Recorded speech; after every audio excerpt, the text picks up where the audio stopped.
Pues Armando, un placer para mí estar contigo nuevamente. Me encanta platicar contigo. Pues mira, lo tengo más o menos claro. Es de lo poco que tengo claro en mi vida. Yo tendría como unos 6 años, 7. Y en ese tiempo mi mamá le había dado una hemiplegia, una embolia. Y yo me pasaba las tardes entreteniéndola, leyéndole poemas de un libro de Antonio Plaza que se llama Álbum del Corazón. Ahí venía un poema que me llamaba la atención porque, aunque estaba ahí muy chico, terminaba de entender, en un contexto religioso donde yo nací, pues que este poema a María, la del cielo, donde decía: si siempre he de vivir en la desgracia, ¿por qué entonces murió por mi existencia? Si no quiere o no puede hacerme gracia, ¿dónde está su bondad y omnipotencia? Era un cuestionamiento tremendo. Justamente cuando tendría como 7 años, me prepararon para hacer mi primera comunión. Tenía una tía abuela que era monja, que era la que endoctrinaba a un montón de niños, y yo iba a sus clases de doctrina. Y un día, cuando estaba en aquella explicación de que Dios es bueno, omnipresente, omnipotente, etc., se me ocurrió, pues, repetir esta estrofa, y la respuesta de ella fue una bufetada. Y lo he dicho muchas veces con sentido del humor: del suelo me levanté ya convertido en filósofo, porque a partir de entonces me pareció que pues yo no había cometido todavía ningún crimen. Bueno, todavía no lo he cometido. Y todo lo que había hecho a esa edad pues no era digno de la vida que estaba padeciendo. Y sobre todo mi madre, que también era una mujer pues relativamente buena, pues padecía muchísimo. Estábamos en una situación más o menos triste, y este poema sintetizaba justamente mi inconformidad ante la vida que estaba padeciendo. Y la respuesta de esta monja pues me hizo comprender que por ahí no era el camino. Sin embargo, sí había una preocupación en el fondo. ¿Por qué pasa lo que pasa? ¿Por qué había yo venido justamente a nacer en esta familia, en esta circunstancia? Y empecé a preocuparme, hasta que eso me llevó a la pregunta central de la filosofía: ¿por qué hay ser? ¿Por qué existe el mundo? ¿Por qué existo yo como un ser consciente que además nació por casualidad y un día morirá necesariamente? ¿Qué sentido tiene toda la existencia si está comprendida entre un instante del cual antes no sabes nada y después tampoco sabes nada? ¿Qué caso tiene un ser consciente en medio de este universo? Eso me llevó, por un lado, pues a una serie de lecturas. Empecé a leer muy tempranamente, yo creo que tendría unos 10 años, a Giovanni Papini. Giovanni Papini fue de mis primeros autores así favoritos. Leí prácticamente toda la obra que estaba traducida al español. Gog, Libro Negro, Sangre y Arena, Bufonerías, La Historia de Cristo y El Diablo. El Diablo fue para mí un libro interesantísimo. Y simultáneamente continué leyendo poesía. Había en ese entonces, estoy hablando de los inicios, pocos libros en mi casa. Y yo le leía todas las tardes el poemario este que te platico a mi mamá, hasta que encontré un poema que la ponía, pero verdaderamente entusiasmada, o por lo menos esa apariencia tenía, porque desde la silla de ruedas trataba de arrebatarme el libro para que yo no continuara. Había un poema ahí que decía: eres tú la fada hermosa a quien rendí mi corazón ingente. Bate retro infeliz, vieja asquerosa, negro cadáver de ilusión ardiente, poema de un amor santo y divino, forrado de indecente pergamino. Tu boca ayer fragante como rosa, depósito de perlas inocentes, se ha convertido en cueva tenebrosa donde bailan un par de flojos dientes. Imagínate un escuincle ahí dándole la vuelta a la silla de ruedas y diciendo esto, y la mamá preocupada porque estuviera yo diciendo esas maldades. Un día me lo terminó arrebatando, pero yo ya me lo sabía de memoria. Desde entonces todo el poemario me lo sé completo. Y te imaginarás que a fuerza de repetirlo, pues terminamos aburriéndonos los dos. A ella ya no le hacía ninguna mella y a mí tampoco me hacía ninguna gracia. Y entonces, como a los 7 años, empecé a escribir en mis cuadernos de la primaria poemas y cuentos para entretenerla en las tardes. Ahí empecé a escribir, no con ningún propósito de nada, sino simplemente por llenar las tardes con alguna historia que nos hiciera más tolerable el tiempo. Vivía yo con una situación bastante apremiante económicamente. No era época de televisión. Yo conocí la televisión después de tener que limpiarle a la vecina toda su casa. Nos dejaba un montón de niños que nos ocupaba de esclavos y nos pagaba con dejarnos 1 hora de televisión. En mi casa había un radio que tenía mi abuela secuestrado y no había manera pues de hacer nada. Tenía yo que encargarme de cuidar a mi madre, de darle de comer y muchas cosas. Poco a poco fui descubriendo que me gustaba escribir. Ella se entretenía con lo que le contaba y ya para la secundaria ya me había más o menos profesionalizado.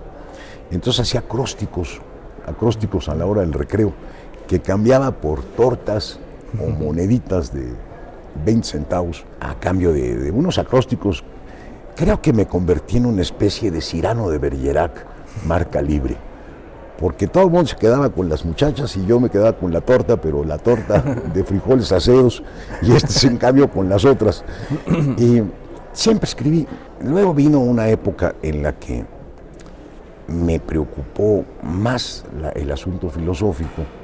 Ya en la preparatoria yo leía mucho a Nietzsche, leía a Schopenhauer y entré a la Facultad de Filosofía a estudiar filosofía, justamente en el 68. Fue una época muy convulsionada. Yo para ese momento pues ya tenía en el acervo a Bakunin, a Proudhon, a Kropotkin, Reclus, Herbert Reed, un montón de anarquistas que me fascinaban. Incluso Max Stirner, que me parece el más loco de todos ellos. Y se presentó el 68, y cuando entré a la facultad, pues entré en el 69 a la facultad, egresé en el 68 de la preparatoria 5, pues estaba aquello desierto, después de la represión del 2 de octubre. El comité de lucha estaba vacío, y era yo el único habitante del comité de lucha.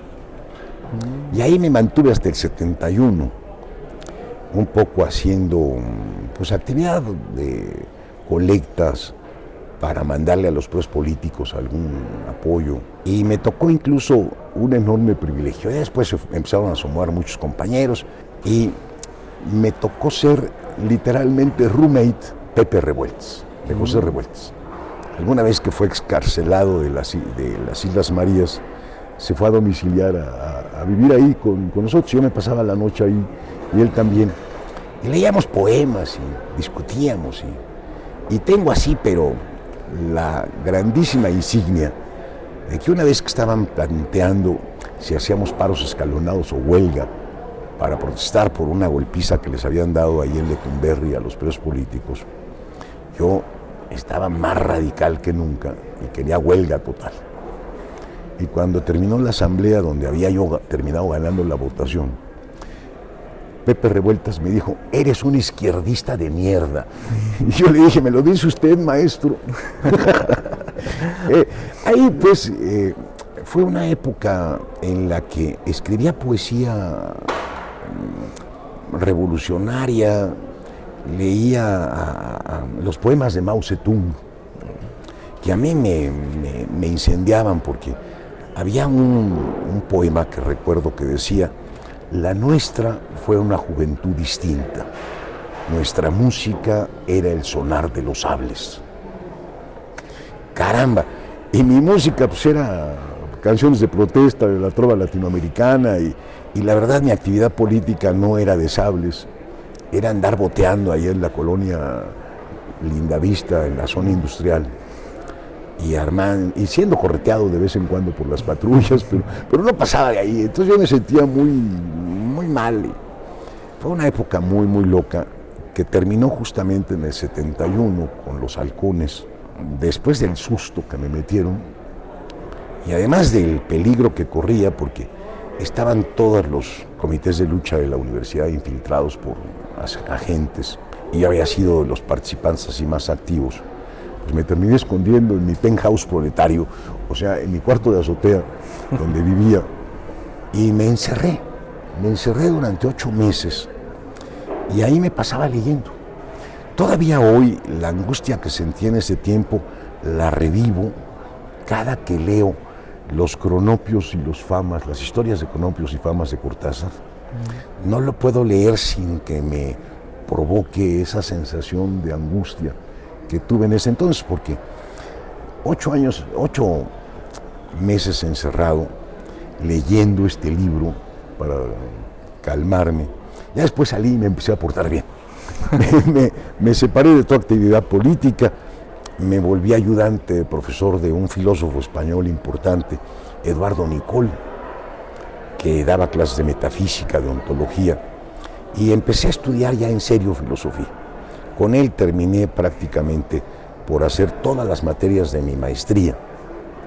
Entré a trabajar al CCH Naucalpan y fue la época en la que mantuve la escritura, pero como forma de ensayo, de reflexión filosófica. Y finalmente, pasados los años, conseguí una beca para irme a estudiar el doctorado a la Complutense de Madrid.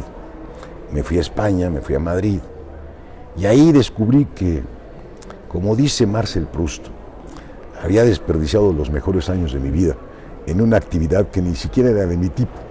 Él dice que en una mujer que no era de su tipo, yo digo que en una actividad que era la filosofía. Era tiempos en los que leía a Cioran y me parecía que mis profesores en la Complutense en aquel tiempo eran malísimos. La inteligencia había huido de España y yo la había conocido en México. Nicol, te digo, Sánchez Vázquez, un montón de filósofos que había tenido yo de maestros, que habían huido en la época del franquismo. Y en cambio en España los que seguían eran los que se habían quedado con Franco. Eran malísimos, pero malísimos. Los más destacados eran neotomistas. Entonces era un fastidio. Me pasé muchos meses discutiendo con ellos hasta que me aburrí y ellos se espantaban y se molestaban mucho por mis intervenciones y dejé de asistir al doctorado y dejé de asistir además con la promesa de ellos de exentarme, cosa que hicieron, me pusieron sobresaliente todos con tal de deshacerse de mí, y yo me dediqué a vagar. Me iba en periplos por Europa que duraban 15 días de ida y 15 días de regreso, porque lo que sí tenía que regresar a cobrar la beca. Así es el doctorado. No soy doctor, soy doctorando, nunca hice la tesis, porque ya tenía otras inquietudes. Y empecé a escribir cuentos, a escribir un montón de cosas. Y en alguno de esos viajes, el más loco de todos ellos, regresé cuando ya la universidad estaba de vacaciones. No podía yo cobrar la beca, no tenía de qué vivir. Y me puse a escribir poemas en el suelo, en la banqueta, en la Puerta del Sol. Se juntaban algunos estudiantes suramericanos a hacer unos dibujos maravillosos con gises. Y yo una mañana me conseguí pues 1 metro cuadrado de banqueta y escribí un poema. Me lo pisotearon para ver más de cerca a mis vecinos. Iba poniendo todas las mañanas un poema nuevo. Incluso un día me robé un fragmento de Piedra de Sol de Octavio Paz. También lo pisaron. Y me sentí muy complacido, porque entonces no era porque yo fuera mal poeta, sino porque pues, no eran alfabetizadas las alpargatas gachupinas.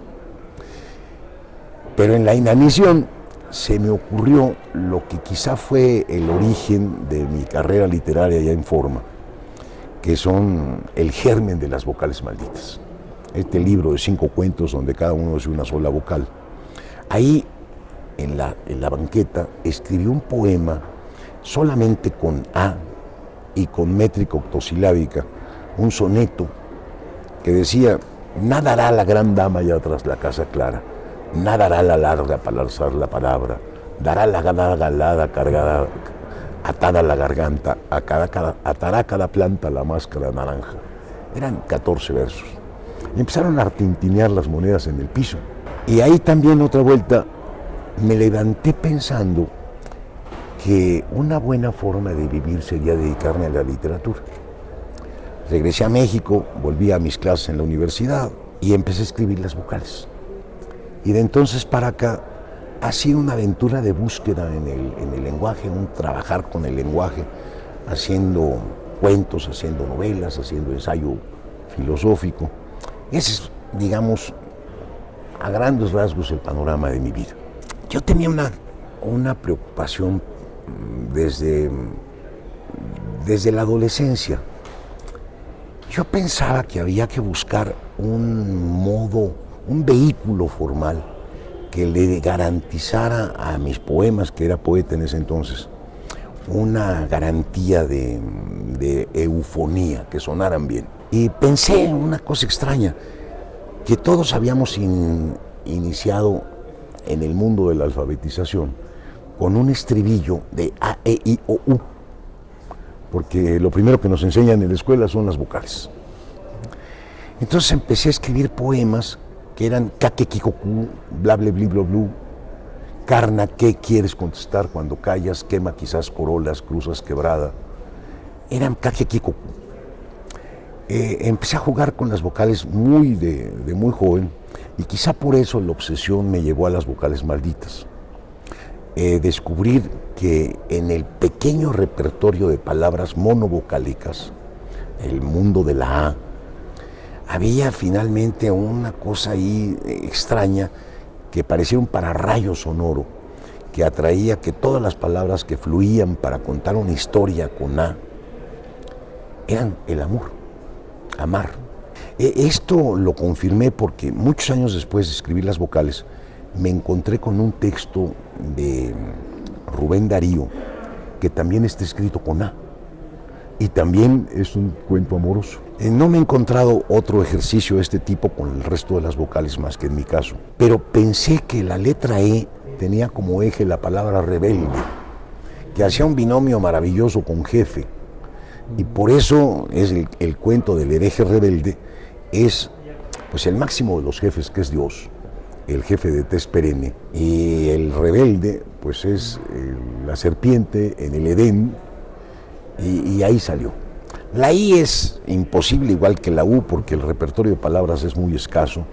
Por fortuna logré librarla con la I. La O, en cambio, convocaba todo para contar un cuento de la locura. Los locos somos otro cosmos. No somos lo morboso, somos lo no ortodoxo, somos lo otro. Este discurso antipsiquiátrico que hay ahí de fondo me lo facilitó el hecho de que las palabras confluyeran adecuadamente para poder armar un cuento redondo. Lo digo por la redondez de la O. Y la O, un gurú vudú, pues le pasa lo mismo que a Mimi sin bikini, que son dos cuentos que tienen un repertorio léxico insignificante, pero finalmente la U la logré librar, porque aunque trampeo alguna vocal, en lugar de decir súcubo, digo súcubu, o en lugar de decir futuro, digo futuru, trampeo ahí un poco. Lo justifico porque la historia es la caída del dictador Baby Doc. Y en la zona del Caribe, si tú escuchas la pronunciación del español, se jala hacia la U. Así como en la zona de Cataluña, el español suena con un sonido como de L ahí en el fondo. Siempre andan todos con silplau, que es la forma como ellos agradecen en catalán. El hecho de ubicar la historia en Haití me permitió hacer este truco con el cual salvé las 5 vocales porque era imposible. Existían 17 malditas palabras con U exclusivamente, un, tu, pus, cruz, y con eso no haces nada. Había un animal raro que nunca he conocido que se llama yundú, pero no existen palabras. Cuando hice este experimento me di cuenta que aparte de contar una historia, se podía buscar otro recurso.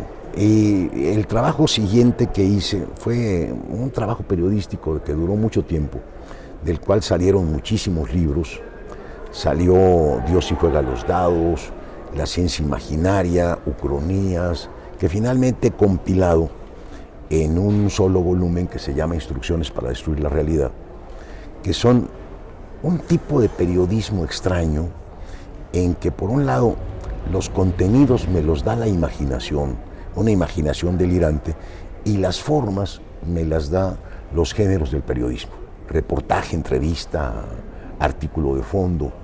Y empecé a publicar mentiras. Mentiras en el periódico Excelsior, en Últimas Noticias, en la revista Siempre, en Playboy, que te contaba hace un rato que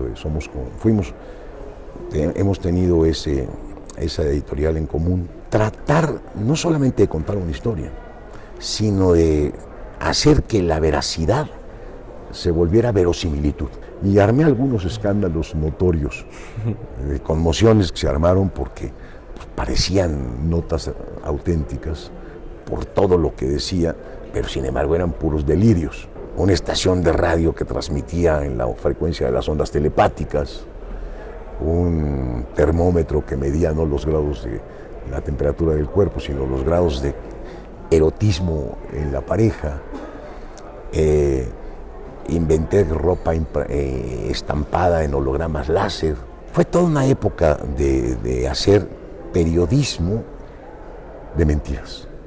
Ahora ya está muy manoseado eso, las fake news, pero en aquel entonces era novedoso, era único y provocaba unos escándalos. A partir de ahí me di cuenta que en cada obra mía tenía que meter algún elemento de experimentación. Y creo que lo he conseguido en todas ellas hasta Pasado Cero, que tú conoces. ¿Qué significa ser escritor? Mira, yo creo que la oportunidad de poder tener la vida que tú quieras. Y no porque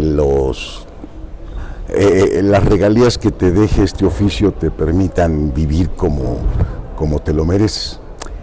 Para mí escribir es meterme en el mundo de mis personajes y ser cada uno de ellos y vivir esas vidas. Y justo por eso a lo mejor hago tanta literatura erótica y de humor negro, porque armo un universo en el que me siento feliz. Ya ves que cuando uno lee, se imagina, se proyecta uno en el protagonista y a veces sufre, se enamora de la que está ahí, se aflige, se angustia. Pero el lector sufre esta especie como de alucinación, como tenue.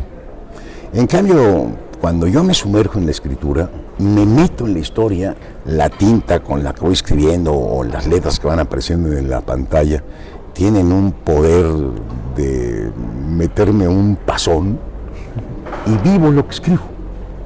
Entonces, es una actividad placentera en sí misma, que te digo me ha permitido tener pues todas las vidas que he escrito. Mi vida común y corriente pues es como la de cualquiera, llena de repeticiones, de paja, de cosas que se podrían muy bien editar, meses enteros en que no tengo nada significativo. En cambio, en lo que hago, todas las cosas que van pasando me resultan inquietantes y he tenido una bola de vidas, pues por eso es que me gusta escribir. Todo lo demás es una monserga. Dar entrevistas, por ejemplo, es trabajo. Ir a presentaciones es trabajo. Platicar con los lectores es agradable, pero es trabajo. Todo lo que rodea el mundo de la escritura no me gusta. Pero el hecho mismo de escribir, ahí sí me la paso a todo. Pero hasta ahora creo que todos los momentos que he escrito me han servido para tener una vida más intensa y mucho mejor que la que habría podido vivir si solamente fuera un ciudadano común y corriente, sin más. Pues mira, como muchas especies que han entrado en extinción definitiva, yo veo que con la gente que hoy se está embruteciendo, reduciendo sus periodos de atención, acostumbrándose a vivir 6, 7 horas diarias frente a una pantalla, de la que emerge una cantidad de bombardeos de información, de píxeles que te mantienen así. La tranquilidad, el recogimiento, la intimidad que supone una lectura en la que de pronto te sumerges en un mundo amplio que te puede llevar semanas enteras de estar encerrado, está francamente en declive. Y no solamente porque la gente está acostumbrada a este tipo de sintaxis.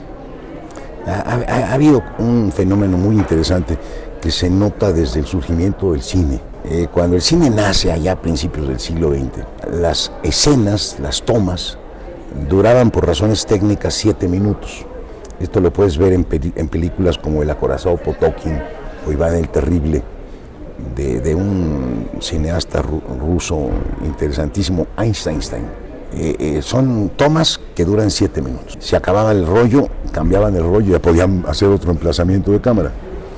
Ahora, con la capacidad tecnológica que existe para el cine nada más, si tú te fijas con un cronómetro, las películas de Hollywood te ponen encuadres que duran 2 segundos y medio. Esto fue aumentando de velocidad y ha hecho, ya con el internet y el uso abusivo de la convivencia con el internet, con todas las redes sociales, que ya nadie tenga la capacidad de concentración para poderse de veras detener en algo que necesita ser muy desmembrado, muy analizado para poderlo disfrutar.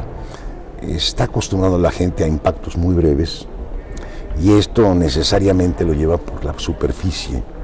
La literatura profunda, la literatura que te envuelve, que te hace vivir una experiencia intensa, ya no se da. Y este es el fenómeno menos importante de las consecuencias gravísimas que esto tiene, porque como ahora ya la curiosidad no madura, tú tienes una preocupación, instantáneamente le picas a una búsqueda en internet y te da el resultado. La gente se está llenando de datos, de respuestas inmediatas, fáciles. Cuando yo tenía alguna duda, me leí un libro donde no estaba y luego me leía otro y luego otro y otro, hasta que encontraba lo que andaba buscando. Y cuando lo encontraba, me daba cuenta que era lo menos importante, que todo lo que había encontrado en la búsqueda era realmente lo que me había formado. Te pongo un ejemplo muy claro y con esto concluyo. Allá en la adolescencia me encontré con la palabra manierismo. No sabía ni qué de fregados significaba manierismo. La asociaban con Miguel Ángel. Entonces leí una vida de Miguel Ángel, me mandaba a otra referencia el libro donde parecía que se iban a hablar del manierismo. Resultó otra biografía interesantísima de Miguel Ángel, donde descubrí que el famoso David, que todo mundo ahora babea frente a esa estatua, pues fue una petición del Papa, no recuerdo el nombre del Papa. Tenían la intención de que en Florencia, en la Catedral de las Flores, esta construcción maravillosa que hizo Brunelleschi, se pusieran en cada una de las esquinas un personaje bíblico. Y esa pieza, que era un mármol monolítico de 5 metros y pico de estatura, ya la habían intervenido varios escultores y la habían fracturado. Y Miguel Ángel, a los 21 años, 20 años, sin tener todavía el currículum que luego tendría, siendo un jovenzuelo, como andaba medio de novio con el Papa, cosa que me enteré y me llamó mucho la atención. Yo me imaginaba a los papas impolutos, pero no, este era un papa como los papas de veras, hacían guerras, eran unos matones, eran una cosa terrible. Le encarga, sin licitación, porque si hubieran hecho una licitación, habrían, no sé, llamado a Benvenuto Cellini o a cualquiera de los grandes escultores ya en ese momento para hacer el David. Pero se lo habían adjudicado, así de manera directa, a Miguel Ángel, por razones ahí de preferencia nepotista o peor. Y cuando el David se develó, pues todo el mundo empezó una rechifla espantosa, por una razón muy sencilla. David es un personaje judío y como tal debe estar circuncidado. Y si tú te fijas en la obra, tiene un prepucio tremendo que muestra que el estúpido de Miguel Ángel pues no sabía esto. Cuando yo encontré esta idea, esta anécdota, para mí Miguel Ángel es uno de los más grandes genios del Renacimiento y sin embargo se había equivocado. Desde entonces vivo curado de miedos. Yo me puedo equivocar con mucha mayor facilidad que Miguel Ángel. Si él se equivocó, yo estoy autorizado. Me dio una libertad que no te imaginas. Ya después encontré la estúpida palabra de manierismo, que era un estilo que hace que las figuras no estén bien aplomadas, sino que parezca que se van a resbalar, que se le cae de las manos el Cristo en la piedad. Esta Virgen muy joven que detiene el Cristo, pues parece que se le va de las manos. Y esa era la gracia del manierismo. Si yo hubiera encontrado este dato en Wikipedia, me habría perdido pues de todas las cosas que me enteré de la época, de la anécdota esta que salvó mi dignidad para el resto de mi vida, y sobre todo que me dio una formación. Te digo que la curiosidad es lo que mayor peligro corre ahora que estamos acostumbrados a respuestas rápidas, porque nos llenamos de datos que al rato no sirven para nada y no aprovechamos esta maduración de la curiosidad, que hace que algo se te vuelva la pasión de tu vida. Y vamos a tener un montón de idiotas que andan con muchos datos, pero sin nada de contenido. Yo pienso que es algo irrelevante. Mira, en alguna época uno de mis autores favoritos, que es Cortázar, fue acusado de escapista cuando reinaba en el mundo una visión politizada del arte y estaba un poco la estética soviética imponiendo que todo lo que se tocara artísticamente tuviera un contenido de politización para hacer que la gente se politizara. Cortázar, si tú te fijas, hace una literatura completamente fantástica. No tiene nada que ver Rayuela, ni tiene nada que ver Todos los fuegos el fuego, ni tiene nada que ver los cronopios. Sin embargo, Cortázar formó parte del tribunal Bertrand Russell para enjuiciar los crímenes de guerra de presidentes como Lyndon B. Johnson, que había hecho una masacre en Vietnam y había recibido premios de los sandinistas. Yo lo conocí cuando vino a la Facultad de Filosofía y Letras. Fui a verlo en persona y venía de recibir un premio de todo el gobierno de aquel entonces. Estoy hablando de una Nicaragua de unos a pocos años antes de que Cortázar muriera, cuando todavía el sandinismo no mostraba otras cosas que luego mostró, pero en ese momento era así como la piedra de toque de validación de lo decente. Sin embargo, su literatura no tiene embarradas políticas. Eso me hizo pensar mucho, porque cuando uno escribe no puede estar atento a las demandas de convicciones políticas. Se puede hacer claro eso, pero son libelos.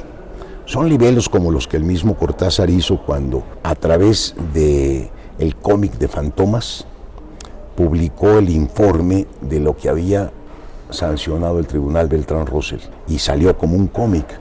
Fue un trabajo coyuntural, pero su obra importante pues, es de cara al papel o a la pantalla en la que uno escribe, sin más compromiso que con uno mismo. Y hoy no está la Santa Inquisición de lo político, ya esto ha pasado como a segundo plano. Hoy está la terrible Inquisición de lo políticamente correcto. Hay que escribir con una idea de género, hay que escribir con una idea de no lastimar a los de las generaciones de cristal. Y no solamente hay que escribir así porque el público tiene esta capacidad de recepción, sino que las propias editoriales importantes contratan hoy lectores sensitivos, te eliminan obras o te rechazan obras porque puede tener una pequeña molestia de machismo, una pequeña molestia de racismo, una pequeña molestia que ataque a alguno de los grupos minoritarios. Y esto pues es una ruina para la creación, porque uno cuando crea no puede tener en cuenta ni al público consumidor, ni a los intereses de un partido, ni a una organización que puede tener la defensa de intereses muy legítimos, pero que no tienen ningún que ver con la creación. La creación, para poder darse, tiene que ser absolutamente libre. Pues mira, lo que me ha caracterizado siempre es una especie de inconformidad. Escribo porque vivir no me gusta. Se vive mejor allá, como te platicaba hace rato. Por muy correcto que pueda ser cualquier planteamiento científico, uno debe de buscarle tres pies al gato para hacer que ese planteamiento sea rebasado. Esto lo aprendí en la filosofía porque todos los filósofos grandes proponen un sistema completo donde la verdad absoluta se termina por conquistar. Cuando Platón propone el mundo de las ideas con un sol porque es tripartito, porque tiene la verdad, la belleza y la bondad. Hace una maravillosa trilogía en el verdadero mundo. Inmediatamente viene Aristóteles y no está de acuerdo y rompe con el mundo de las ideas y propone la sustancia. Los que se quedaron con Platón hicieron de este mundo un valle de lágrimas, era el mundo de las copias de Platón, y el más allá, el cielo, donde reinaba el Espíritu Santo, el Dios Padre y el Dios Hijo, la Santísima Trinidad. Cuando la filosofía se vuelve verdad absoluta, se convierte en religión. Este es el trasfondo del cristianismo. Y es el trasfondo de lo que le ocurrió a Marx, un pensador completamente de ruptura, cuando se volvió la verdad oficial en la Unión Soviética. Cuando la verdad de la ciencia, me refiero a la astronomía ahora, de Ptolomeo, se impuso y ese era lo único que se podía pensar. Le costó un trabajo tremendo a Copérnico, a través de varios físicos, sobre todo Galileo, abrirse paso para que tuviéramos una visión más cabal de lo que realmente es el mundo. La ciencia avanza cuando se desborda lo que se ha dicho. El pensamiento avanza cuando se desborda lo que los pensadores han dicho. Yo creo que esta idea de necesidad de mantener la inconformidad, que es mantener la duda, que es mantener la crítica, es lo que he tratado de mover en todas mis obras. En Filosofía para Inconformes, en El arte de dudar, en la rebeldía de pensar, que son textos filosóficos míos. Ahí está muy clara la propuesta.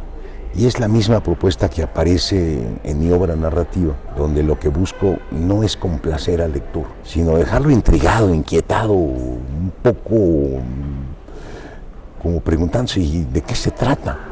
No de qué se trata la obra, de qué se trata mi vida.